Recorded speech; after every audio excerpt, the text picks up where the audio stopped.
Massachusetts Cannabis Control Commission putting out a warning to consumers and patients about new health and safety risks found in products that were recently sold to marijuana dispensaries across the state. Western Mass News reporter Reagan Lockery joins us live in studio after speaking with one of the affected dispensaries here in Western Mass. Reagan?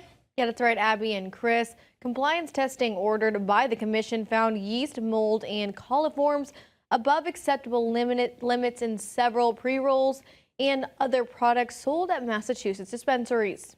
Several dispensaries across Massachusetts have been affected by a recent recall after the Cannabis Control Commission found possible yeast, mold, and coliforms in a particular product. Western Mass News spoke with CEO and founder of Six Bricks, Peyton Shubrick, who breaks down what kind of protocols they have in place when something like this happens. The first step that we take proactively is pulling the product from the shelves, so that way we're not selling it to any additional customers. And then from there, assessing who has actually had the product sold to them, so that we can reach out to those folks while concurrently putting it in some of our communications so that folks are aware of what's happening. At this time, Shubrick assures Western Mass News no one they know of has gotten sick.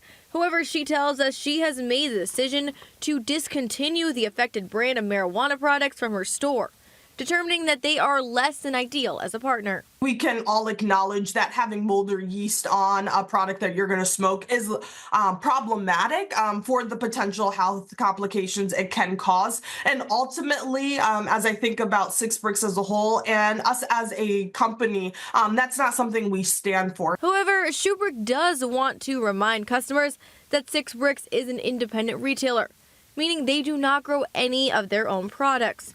She explains even though it is unfortunate they sold recalled products, it is not something they have control of. However, they are responding as best they can to keep customers safe.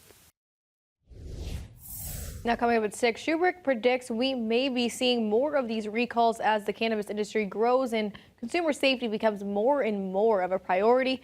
But in the meantime, for a full list of affected dispensaries, as well as the products that may have been contaminated, head to our website, westernmassnews.com. Reporting live in studio, Reagan Lockery for Western Mass News.